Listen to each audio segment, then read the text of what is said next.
Hello, and welcome to the 10th episode of Twitch to YouTube. I am so very happy to be able to say that we have a 10th episode of Twitch to YouTube. Being that it is the 10th episode, I wanted to do something a little different and something I hope that you find a little special. I certainly find it special. So today we have our first returning guest, TheaBeasty. She is back for her second interview. But today we're going to do something a little bit different. We're going to delve into sort of a feature that's sort of recent on her stream, which is sort of the deep intellectual, almost psychological talks.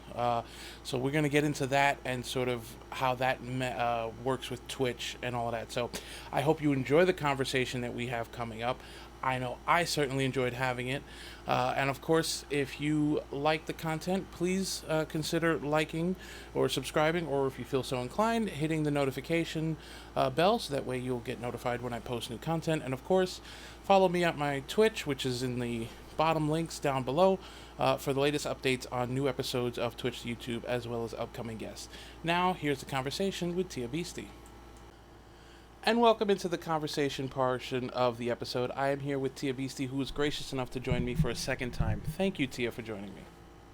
Thank you for having me. You're one of the rare people I would agree to have a second episode with. So thank you for having me. I appreciate that, and I appreciate that I'm an exclusive club. So the last time we spoke, we sort of went over how you began on Twitch and sort of the things that are going on, in that sense. But I kind of wanted to take a little different detour from that. We still will connect a little bit to Twitch, but you study psychology, right? Take us through what you study.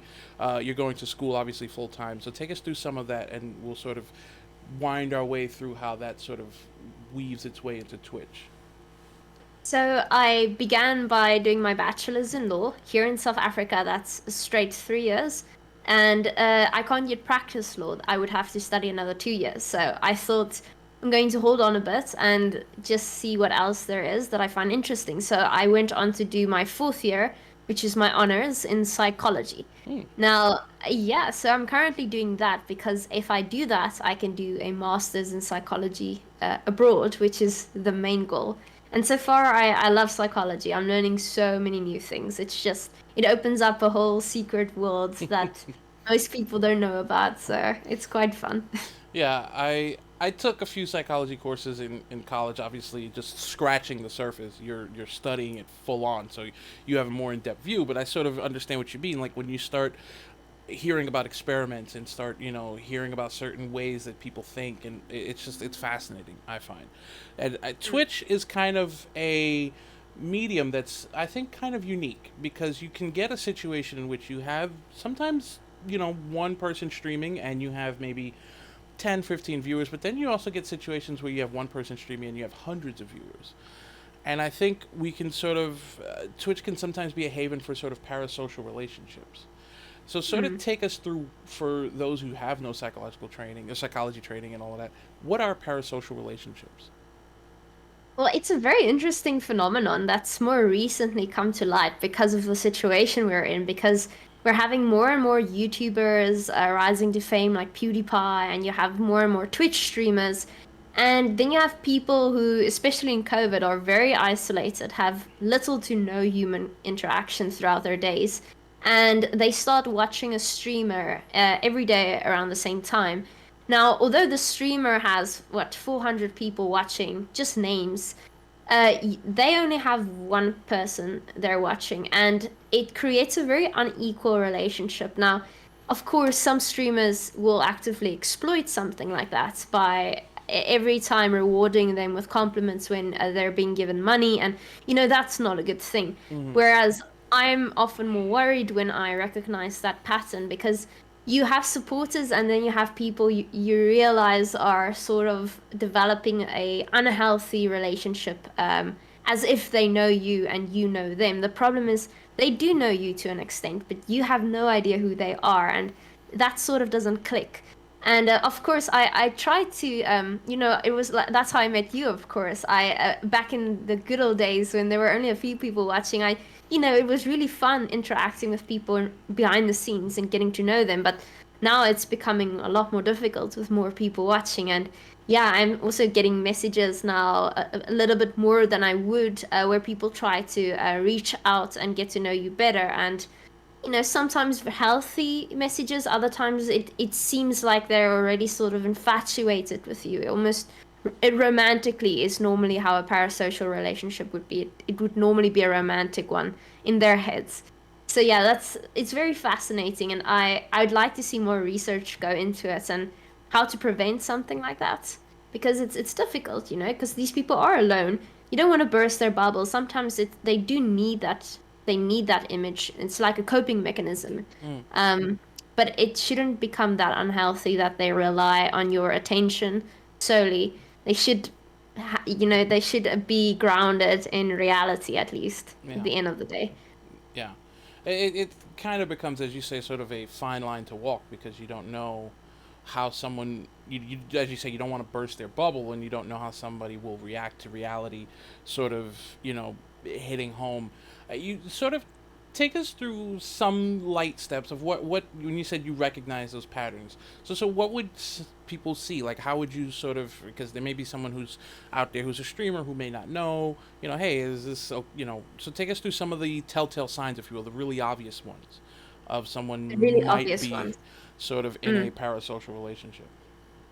Well, it's very apparent when they send you a message behind the scenes as if they know you. It's normally a very odd message to receive, because you're thinking, whoa, who is this person that's contacting me? But in their mind, you're already good friends.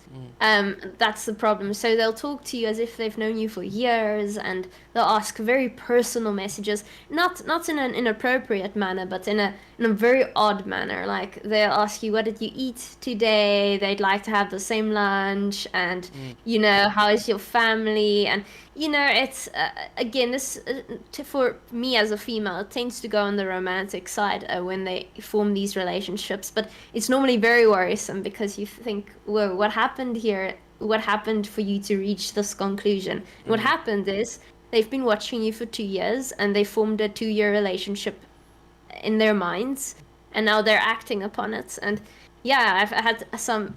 Yeah, I wonder well, let's say people who would like to meet up without you asking.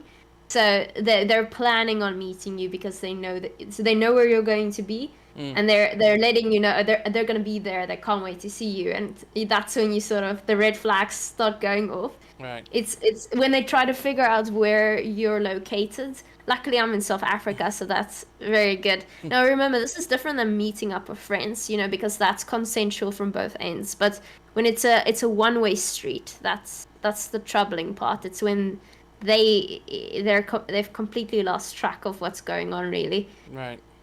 Yeah, it's sad. It's sad. I really do want to know how to sort of, you sort of do need to, like, not encourage it at the end of the day, but it feels bad, you So, know. would you say that's the best sort of defense, if you will, then, is sort of to just not encourage it, but also don't be rude? Is that sort of like the fine line that, as a Mm. streamer, you would have to walk when you recognize something like this? Yeah, I'd say so. I've always wondered whether actually confronting them with the term parasocial relationship, if that would be the way to go, because perhaps that is the way to go, is just Mm. sending a message, being frank, saying, listen, I don't know what's going on here, but I don't know you, and you might be a nice person, but I don't know who you are, and it feels like you've sort of grown overly attached to me in an unhealthy way. Now, I'm not sure if that's the correct way to do it. I think it would be close to it, but then there's probably also just not replying at all. But then again, that's not normally enough in certain cases, because they assume you're very busy. They still think you have a relationship, and they keep doing that. At least in my experience, that's what I found Right. happens. Yeah, I Mm. mean, it makes sense if you think about it sort of logically. Again, I have no training, but if you think about it, they sort of formed this relationship on their own, So if not responding, they're still on their own, so they're still in their own Mm. little world that they've sort of made up, if you will. Um, Exactly. so I could sort of see how that could not be as effective a tool, maybe. So, sort Mm. of switching a little bit, from that to sort of a mob mentality kind of thing, because that was a discussion that we had on your stream, Oh actually, yeah. yesterday as of this recording. Um, Yes. I have a theory. When I thought about it a little bit after the stream, hype trains to me sort of feel like a virtual mob mentality. I don't know if I'm alone on that, but I sort of Yeah. noticed that like when a hype train happens, people just randomly will start gifting subs that way they don't normally where they won't normally would, I should say. So to take us through sort of the not necessarily definition, but sort of what is a clinical like explanation of mob mentality. Well, just I want to say we in my online hearts channel we call them scam trains because yes, it's a mob mentality. But well, I'd say I wouldn't be able to give you a clinical definition for mob mentality other than if an individual finds themselves in a group of people, they might act very differently than they would if they fall under the influence of mob mentality. And it's happened time and time again in the past where you'd have a riots after one football team wins and the other one loses, or a political party, and you'd have people in those mobs do things like vandalize stores, beat the opposition, assault people. And then you'd have these individuals go home at night and they'd be so shocked when they realize what they have done that they would actually seek therapy afterwards. And that's where we get our information from, because it's your normal average person, a father, two children, and they act completely differently. And you think you won't do it. Mm, You think it would never apply to you. But if you've ever found yourself in any sort of team, or perhaps in sports or something, you can sort of put yourself in a situation where it might apply to you a little bit. mm, I've played hockey. I got angry at the other team for no reason at all, mm, other than that my team was angry at them. mm, And as an individual, I don't know these people. I have no reason to be angry at them. But yeah, and yesterday, as we spoke about this, we talk about like famous historical atrocities that took place. Like under Hitler. mm-hmm. That's one of the biggest psychological questions and a reason for a lot of experiments, like the Stanford prison experiment and Milgram's shock experiment, the one you mentioned.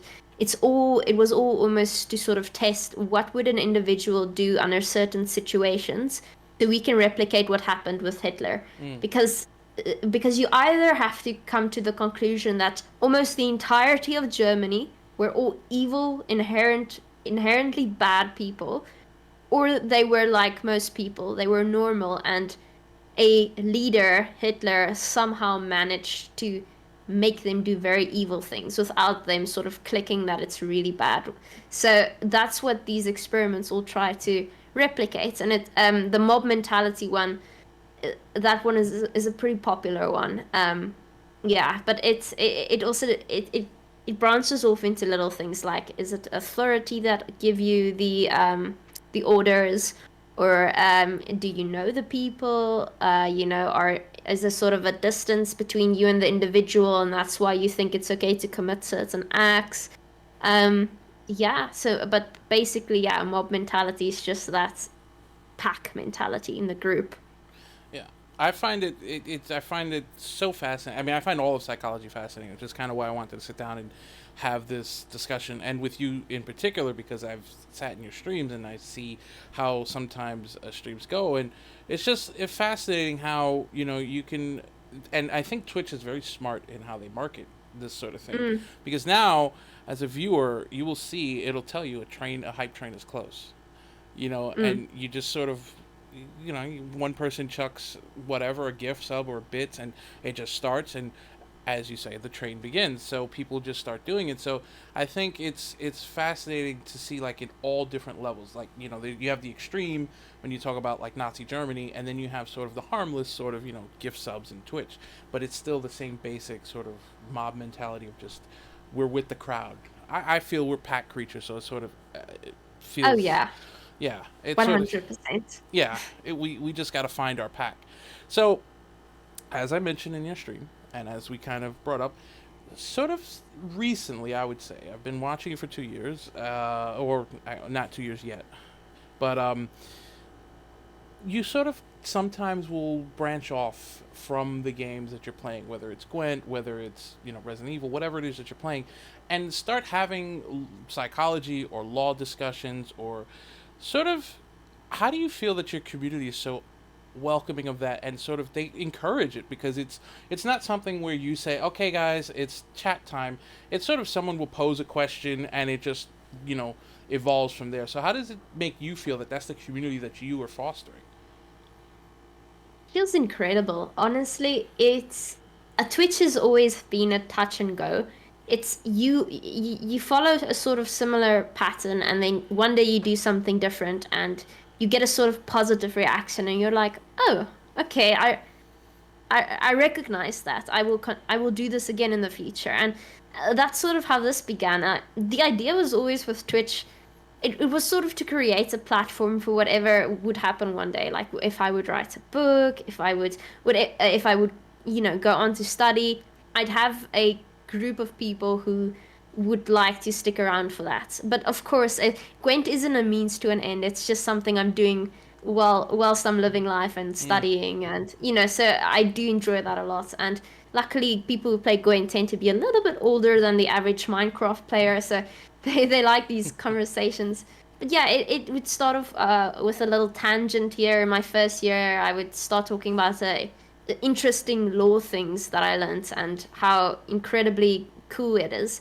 And or I'd go into spirituality and something I was considering, and I'd have one or two people I remember from the discussion come back after that every Mm. single time. Mm. And they'd always sort of, they'd be the ones who sort of start a discussion in the future. And I had a person from a year ago, he was one of the very first from the very first discussions, who just gave out his 10 gift subs the other day. He's never given out a sub yet in the channel, as far as I know. Not that I, evaluate people's worth on that, but it was a peculiar because I recall him, he was always the psychology guy. And Mm. he just said he wanted to say thanks for everything, and he really appreciates these discussions, and it's because of that he wants to come back. He doesn't care about Gwent. Mm. And that was like, I really appreciated that, because I'm always afraid people just sort of, they deal with the discussion. They're actually there for Gwent, but they'll stick around because they want to see more Gwent. Mm. But yeah, so now every time I talk about anything to do with anything other than Gwent, I'll have more people I recall specifically talking in the chat during that discussion, participating, and them coming back after that, and them specifically wanting to talk more, which I love, because Mm. that means I could potentially, go into just chatting every now and then, and we just have a long talk about anything that interests us. And because there's more to life than just games. Yeah. And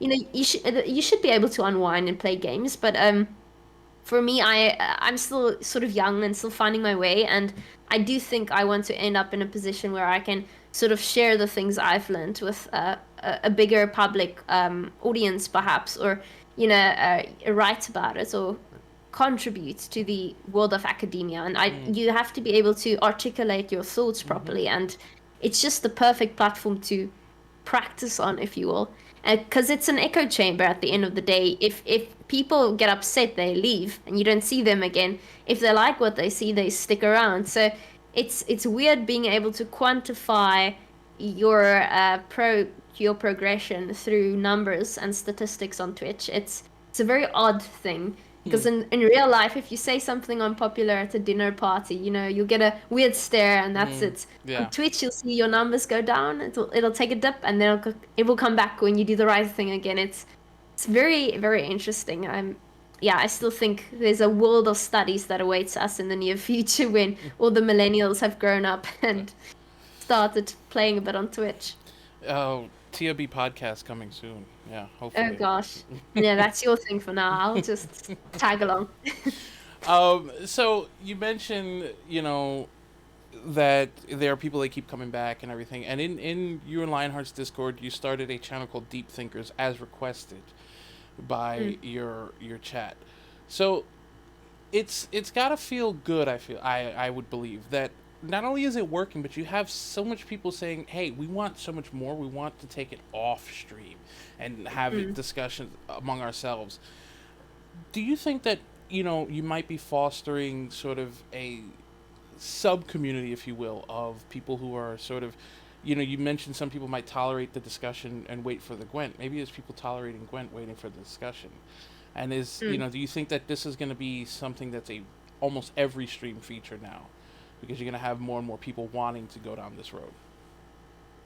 I mean, if it became that big a thing where people tolerated the Gwent for the discussion, I'd I would have to make a schedule where I'd have a day of the week specifically where I only talk with the channel, and you could see that I'm just on the just chatting category, and you could go, and if you want Gwent, you'd go elsewhere. Right now, it's a bit of a juggle because you don't really want to be in the Gwent category with your face cam full talking for 2 hours about psychological things because some people really are there for the quaint, and I get that. Mm. I too am.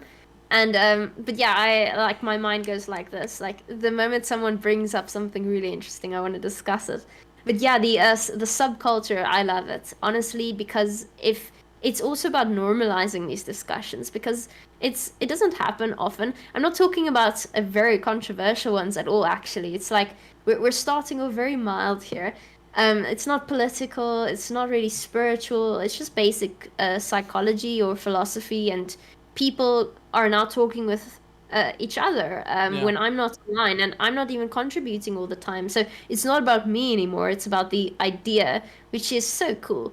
And they don't agree with each other, but they keep it very professional, mature, and yeah, I respect that. But I'd always be in control of, keeping the peace because I feel I'd be responsible Mm. if things went in a bad way. So I'd always have to monitor the discussion. But so far, there hasn't been any major, there hasn't been people coming out and stating very controversial things. It's very basics for now.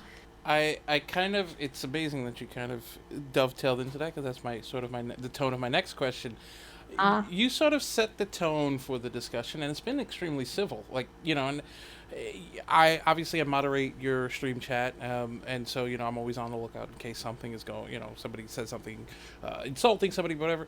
But it's been very peaceful, very open, very welcoming, professional, as you say, even on opposing opinions. You did mm. mention yesterday Nazi Germany and everything, and some people hear that and start typing away. How do you sort of set the tone when just being open and blunt, but also not being controversial, as you say? How do you sort of walk that balance? Well, I'd say there's two parts to that together. Like the one would be me alone talking. When I talk, I try my very best to remain very objective whilst giving my opinion. So the idea is never to sort of try and throw propaganda at my community. That's never it. Mm. Because with me, although I'm studying psychology, the idea is one day to try experiments in a laboratory setting. This sounds horrible, but it would experiments. I mean, just trying to figure out little things in the brain, neuroscience maybe, something like that. But the thing is, you can't convince you can convince people, but you'll convince the wrong people if you just use your words. It's with facts that you convince the Mm. academic community, and they matter at the end of the day. But then again, in my own community, it's really important from the very ground up. If you start streaming, you have to get rid of bad eggs Mm. immediately because it will very quickly become a toxic community. Because right now I have sort of managed to build it, and at times it got scary. When I started casting, suddenly there's a lot more people watching, Mm. and sometimes the chat runs away, and you can't control every aspect of it. But right now, the people in my chat I respect them all very much. And when a new person comes in and they say something extremely controversial for no reason at all, everybody else in chat will very quickly be like, "Whoa, dude, Mm. what are you doing?" Yeah. And they'll see, well, it's not reciprocated, and this isn't the place for it. And or a mod will quickly ban them if it's that bad.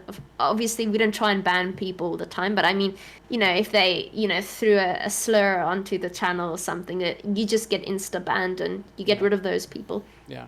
Yeah. Zero I'd say it tolerance. helps. Yeah. Yeah. Yeah. Yeah, yeah.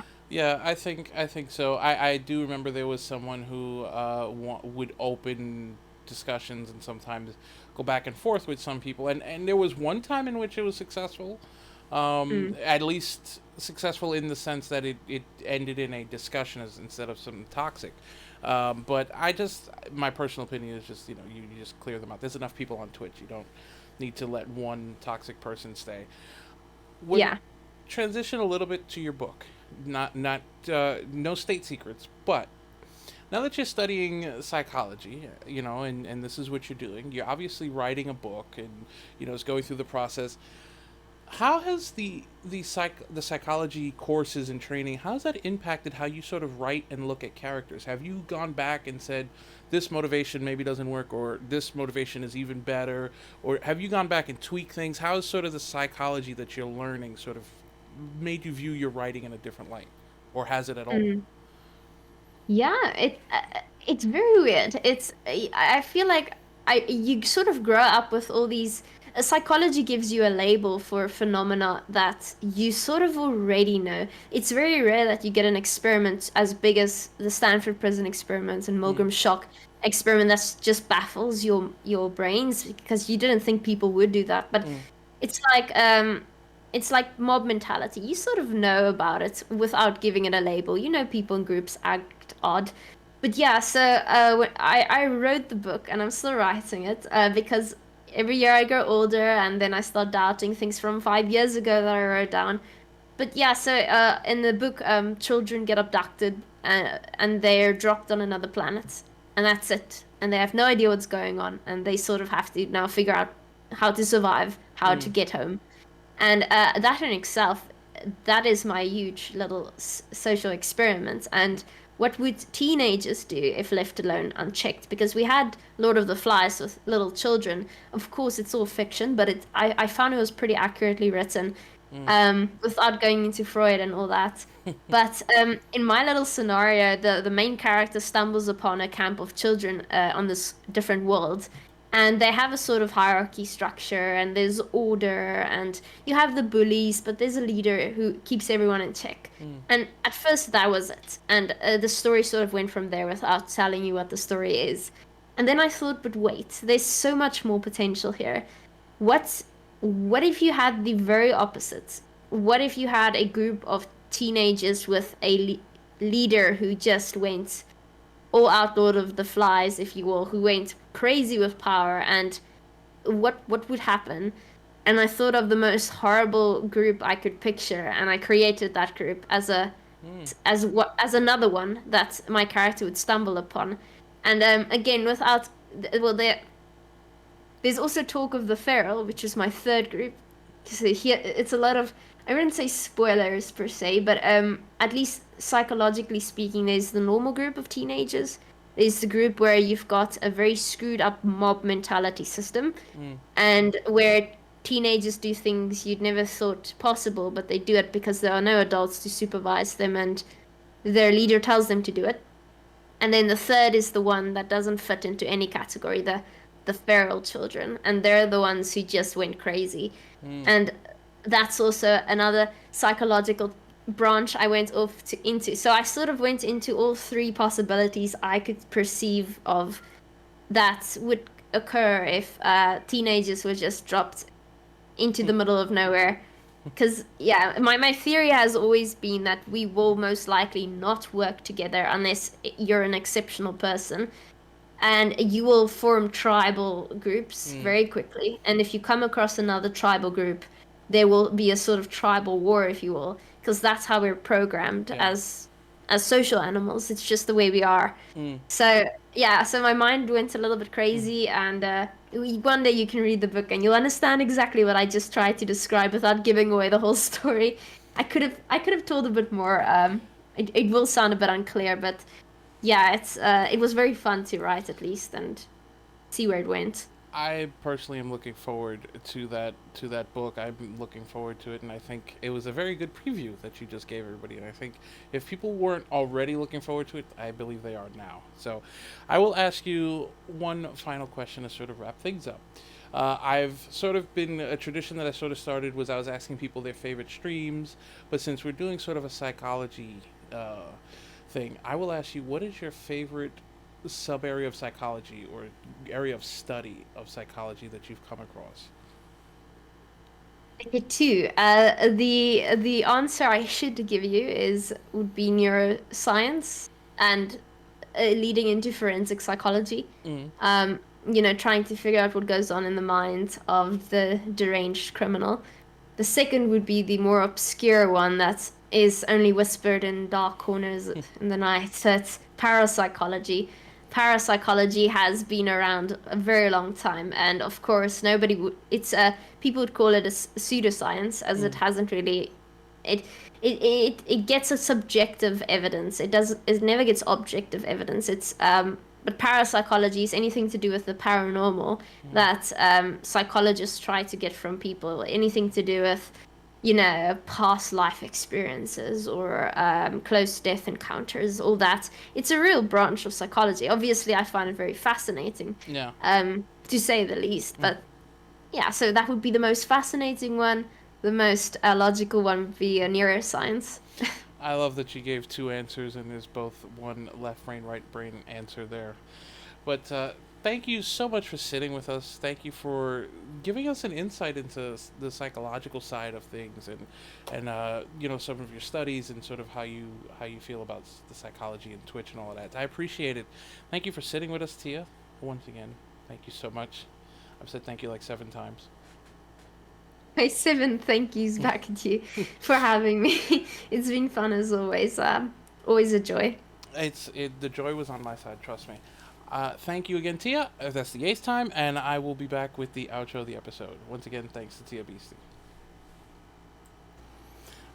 And that was the conversation with TheaBeasty. I thank Tia again for coming on a second time and being, as always, a wonderful guest. It is such a pleasure to be able to talk to her and this time delve into sort of the deeper subjects that we did.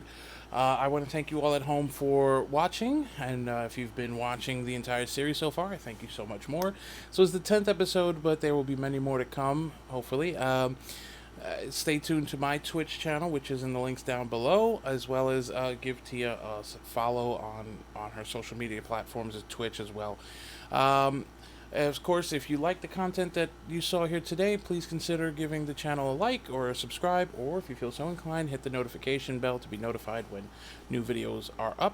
And I am OutlawMan76, and I will see you in the next time. Have a good time.